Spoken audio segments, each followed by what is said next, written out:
Other considerations or requests have to do with the ADA program. So Teresa, I don't want to put you on the spot, but do you want to talk a little bit about the coordinator, since you are the coordinator currently? And Well, I just want to compliment Teresa, number one, on the work that she's done on ADA so far. She has quickly jumped into this challenge and this ADA issue, and I am very pleased with the work that's done, how much you've gotten done in a short window of time, and how much time and energy you have spent on understanding the complexity and the needs attached to that. So I want to thank you for that, because it's a lot on top of what you're doing. Thank you. Yeah, I appreciate that. And I am very proud that I got my coordinator certificate in 3 months when they give you 3 years. So I do want to brag on that a little bit. You should. You know, I have a lot of conversations with the ADA committee that you guys designated, as well as some members of the community regarding an ADA coordinator. And at this time, I'm not sure what a full-time ADA coordinator would do. Can I use more help? Absolutely. I mean, could I do more if I had a person? Absolutely. But I think at this point in time, we seem pretty stable as far as the ADA is concerned. I know that I get a lot more questions from staff. They bring a lot more things to me, which makes me know that they are more aware of what the requirements are and that they're thinking about these things, you know, on the front end of projects as well. I had coffee with Larry and Kim Henry the other day, and Kim and I are working on doing combined training together for the business community. Brian has agreed, Kim doesn't know this yet, but Brian has agreed to do videos for that so that we can post it on Channel 7, so we can kind of get ahead of some of the issues that we don't directly have input into, but that could provide good education for other people. As far as a budgetary request, I did request a legal assistant that would focus primarily on the ADA, but then would also assist with other aspects of my office, such as public information requests that were increased. But as far as a full-time ADA coordinator, at this point in time, I'm not sure. So you really want an additional staff member that would be a legal assistant as well as a support in the ADA category, but also support the city clerk's office relative to public information requests. Is that correct? Well, it's some support for the city clerk's office, but really it's my office that processes all of the things that go out for an opinion from the Attorney General's office, primarily body cam. Takes a lot of time to review those processes and review the video and get the video, although we're working with PD to make some of that a little bit more efficient. They have a direct line to download videos now, which was taking a lot of bandwidth from my legal assistant's computers when they were trying to do that. But primarily the ADA position that I asked for would focus on more of the clerical things related to the ADA coordinator. They would watch the complaint line and they would organize those sorts of things. We are in the process right now of securing somebody to help us with the transition plan. Once the transition plan is put in place, I think there will be a lot more day-to-day stuff that would need to be done by an ADA coordinator. So a full-time coordinator, so I would encourage everybody to consider that again next year to see where we are on that. But So you don't need that now? I don't think a full-time position is necessary now, no. Good to hear. Okay. Thank you. okay, and then the ADA curb cut program is something I think. Did you already speak to that? Did I miss it? No. I've been talking with Shane and Daniel about an ADA curb cut program. It is one of the Department of Justice things that they ask you when they come into your city and they're doing an investigation. Do you have a curb cut program? It is in the information that people are submitting online to us. This is the number one concern, is that there aren't curb cuts at places like apartment complexes where there's a bus stop or even by our own pool. And currently there is not any money specifically dedicated to that. Shane and I have talked about it, and he has supported the idea that we would create some sort of program for that. So when that issue came up, we could look at it. But I'll let him talk about a lot of the details if he would like. And I've looked around just a little bit, and there are some cities that have curb cut programs where it's a partnership where the adjacent property owner pays for the materials, but the city provides the labor. That would make sense because obviously apartment complexes are required to be ADA compliant as well, correct? Or other businesses, if you will. And so it would make sense to partner with people to make these curb cuts happen in partnership and covering some of the costs. Yes, ma'am. And what we were looking at, kind of starting off this year, would be to designate a fund, basically, that we can put some funds in to actually start covering some material costs for the city, because, you know, we will at some point probably work with the business community and some of those as well to try to partner as best we can. Right now, though, I mean, we're kind of, it's one of those as we're transitioning into a program.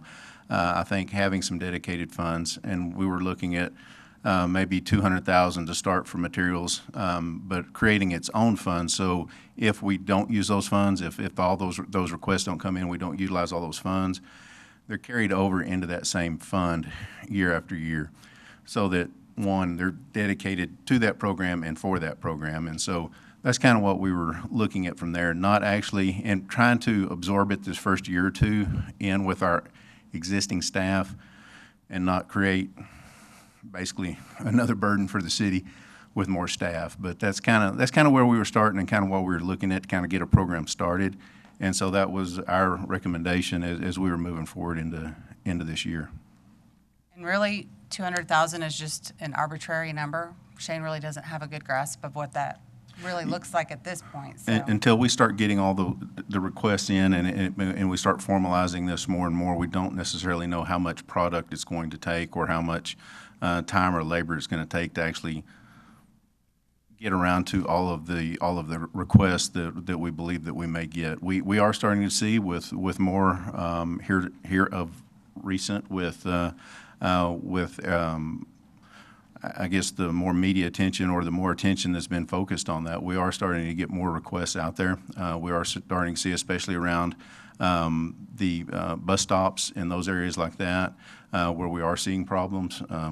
We've got one on Beauregard right now that just came in the other day. And so working with that, we're also working with CVTD to try to address some of those issues and maybe even change some of the placement of the bus stops to make it more I don't even know if that Accommodation, yes. yeah. Accommodating for those needs. We have a couple of areas over there, well, close to the village shopping centers where this one area came in, and where the bus stop is on a very narrow little island, and so it's not accommodating for accessibility. And so, again, working with CVTD and also with the neighboring property owners to try to create something that is more accommodating and get these curb ramps in place if they're necessary. If not, then look at other accommodations as well. Well, I think certainly on property that the city owns and facilities that we own, we bear that cost, et cetera. The question mark is, for example, if you're talking about apartment complex, as we're trying to address ADA issues, I would assume that those apartment complexes too legally have to be addressing the ADA issues, which isn't on our back, but it's on their back. Correct, on their property as well. But as they are trying to connect their properties, and this one, I'm not sure. I guess it was a complaint and or an ask to help accommodate, was from the apartment complex over there in that area, as they are redoing their sidewalks in their area around their buildings to be more accommodating. Then, you know, they had asked the city because of how it's set up. The actual bus stop is I get across it. the street. Yeah. And so they were asking if we could come in and help put in the curb cuts. Sure. They're on the street to get to the ramp. However, that even at that didn't really make sense with how it was constructed originally. And so we're working with them to try to move it back on adjacent to their property as well, and work through issues like that. But again, I think that's one of those where we may have to come in there, and whether we do a curb cut now and place a ramp, or we look at how we actually have the actual bus stop set up. Those are improvements that we need to make within our right-of-way to help accommodate those. And again, that's what it was basically an arbitrary number that we threw out for material, because we don't know how many requests, we don't know what those requests are. And again, just trying to start a program. And again, that's why we wanted to, or my suggestion was to create its own fund. That way those dollars would automatically roll over every year. And so they would be used strictly for that program.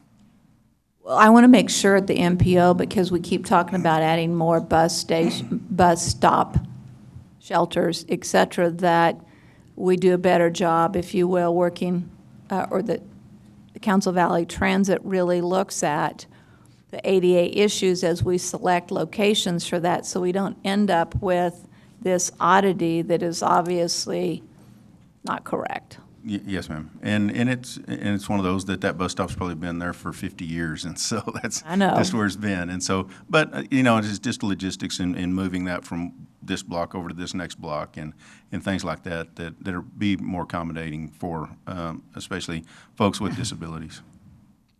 Okay. I would like to add one more thing, that I think we're doing a better job of indicating in projects when there are funds that are being allocated to upgrades that do affect the accessibility of projects. I know there was one recently that you approved that they completely separated out those components, and all of the new streets projects we have, if I don't see it, I always ask, what part of this is ADA compliance? Are we doing sidewalks? Are we doing curb cuts? Whatever. But then also, I've had a number of comments from the community that they would like to offer suggestions, but they don't really like it being termed as a grievance. So on our website, we now have a new form that Brian created that allows people just to give us suggestions, basically. So if you don't want to file a formal grievance with the city, because that is confrontational, then there is an opportunity for people to go to the cosatx.us/ADA, and there is a box where you can just give us a suggestion. Okay. Questions? Yes, Tom? I agree with you on everything. The curb cuts, fine, but, and setting the money, putting a place marker that we will and will not spend. But I don't want the taxpayers to bear the burden of commercial real estate's things they need to do. I don't want to share that at all, Shane. I mean, if I don't want anybody to look at this and go, oh, well, I'll get the city to pay for that. On commercial adjustments and cuts, that's their own burden. That shouldn't be buried by all the citizens of San Angelo. Correct, and this would just be specific areas within our right-of-way that we would look at and be working with either a commercial property and or even a private property owner, if it's not a commercial business, to work with them, again, only in the right-of-way. We would definitely not ever touch personal or private property. Okay. Thank you.